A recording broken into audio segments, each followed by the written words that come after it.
Hello, I'm Geoff Kersey. In the last programme you saw me take this painting to the halfway point, so let's carry on and complete it. I've mixed some cobalt blue and permanent rose, which matches with the sky. Always a good idea with shadows to make your colour have the same elements if you've used in your sky. And a shadow wash as well should be transparent. You should be able to see the colours underneath. And I'm going to start with the number 6 brush on the left hand side here, painting a shadow under the guttering there. And then the whole of the front edge is in shadow. Now I'm adding a bit of water to it as I get further away from that corner. A good tip with shadows I find is to make them strongest where they meet the light. So this corner here has a stronger, darker shadow than as we get more over towards the middle and the other side of it, where you can just soften the colour in with a bit of water. Okay, moving on to the next one. Shadow under the eave there. That's what gives that feeling that the roof is overhanging. For the time being, I'm leaving out the shapes of the windows. I'm painting the shadow around them, all the way over this side.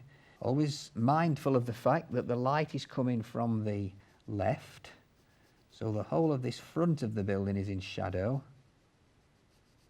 But when I get to this edge here, that is illuminated. The dark under there. And this edge is in shadow. Just working my way along gradually.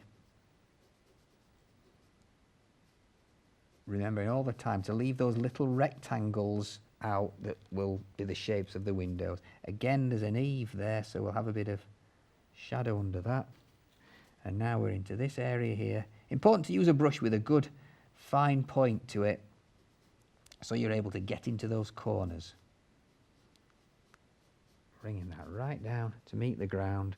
I think while it's still wet, I'm going to put a touch of burnt sienna at the bottom just to indicate maybe a little bit of reflected light, a bit of warm light at the base of the building. It's just softening that into the shadow colour. Maybe darken the shadow at that corner there to pick it out from the lit area of the farmhouse on its right. And the same applies to this section of the building. Shadow for under the eave and for the front edge. Break that edge up there, and that needs to dry. So the next stage is to build up more shadows on the buildings and then go on to the details like the guttering, the windows, the roofs themselves. So I'm going to start with more of the shadow colour, the cobalt blue and permanent rose. And I'm now looking at shadows under eaves, which are on the shadow sides of the buildings, like across there, a little bit thinner down that side, across the front here. Areas that I couldn't do while the last shadow I put on was still wet. Same there as well. And then I'm going to take the number 2 brush, the detailer, and I'm going to mix a dark brown with ultramarine blue and burnt sienna. This is the darkest colour so far. It's a very rich dark brown, quite a thick mixture, and this is to suggest areas like the edge of the roofs, guttering, where you've got guttering coming along. It's starting to define the buildings with detail. And then with more of this rich dark brown and still working with the number 2 brush, let's look at the little windows. These are sideways on, so you don't see a lot of it. Just a glimpse, really. There's an archway in the side there. A little bit of dry brushwork to make it look weathered. And notice I've left that little, almost like a back to front L shape down that side and along the bottom, which indicates the light catching the recess of the window. Same with here. I'm leaving that little bit of shape in the lighter colour. Not painting it, but leaving it by not putting any paint on. Here again. And a bit of dry brushwork to make them look weathered, not modern or neat and tidy. That tiny little point there again helps to suggest shadow over the recess. Okay, some more burnt sienna and ultramarine. And this part of this building is overhanging, so it's quite dark underneath. So I'm using the same mixture again. The burnt sienna and ultramarine to get this rich, dark shadowed area in here.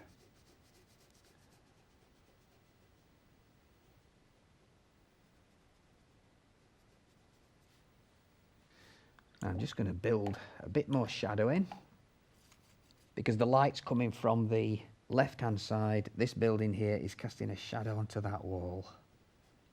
A little bit strong that, so I'm adding a touch of water to it.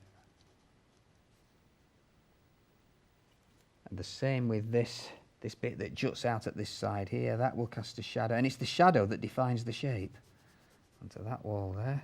And then I'm going to take the shadow, that purpley shadow colour, and add it to that reddy brown that I used on the brick. Adding the two together creates a sort of browny grey colour, which is ideal just for putting a little bit of texture in, like water that's been running down the wall over the years. So they look a little bit rustic and a little bit textured.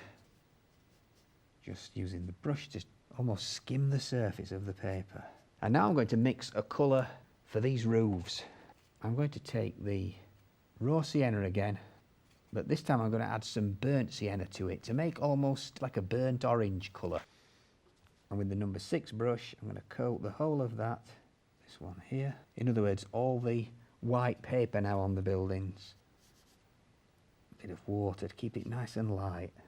I'm bringing it right down to meet the walls. Well, now that that colour I put on the roofs has dried, I'm mixing some more shadow colour. Number 6 brush again. And it's the same shadow as I used on the building. Remember, it tones in with the sky colour, cobalt blue and permanent rose. And we've got to look at the direction of the light. It's coming from the left, so that part of the roof there on the left is in the light and the front edge is in shadow. I'm going to add a touch more permanent rose into it so it's a bit redder.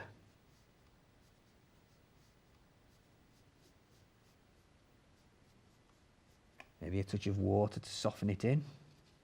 You can see why you have to let the background dry before you can put the shadows in, or you can't get that sharp edge that picks out the lit side from the shadowed side. A little touch of shadow onto this roof here. But this roof here is in the light, so we don't need to bother with that. And when that's dried, we'll be able to put a bit of detail in with a fine brush to suggest all the tiles. So we're now going to put some detail in. First of all, to suggest the ridge tiles. So I want a rich dark brown again, burnt sienna and ultramarine. And I've got the number 2, the fine detailer brush. And right along this edge, using that dark brown to pick those ridge tiles along there and along the top of there. Make these lines broken. If they're too neat and tidy, it doesn't look weathered enough. We can also sharpen up this guttering along here.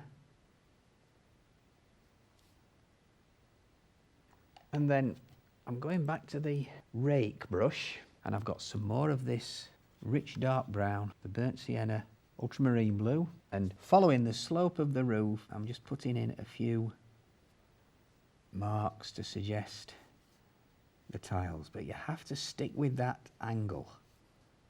You have to reinforce that angle with your brush strokes. You can do this with a fine brush, it's no problem. It's just the rake makes it that bit easier. Same here, we'll have a few little marks down there to suggest the tiles. And with the number 2 brush, the ridge along that edge. And down that edge there. Now there's just one thing now to finish the roofs. I've got some more of the shadow mixture, the cobalt blue and permanent rose. And bearing in mind that the light's coming from the left, I'm just re-emphasising that front edge there and carrying that shadow in over the roof. Okay, and that completes the buildings. I'll leave that to dry and we'll start work on the foreground.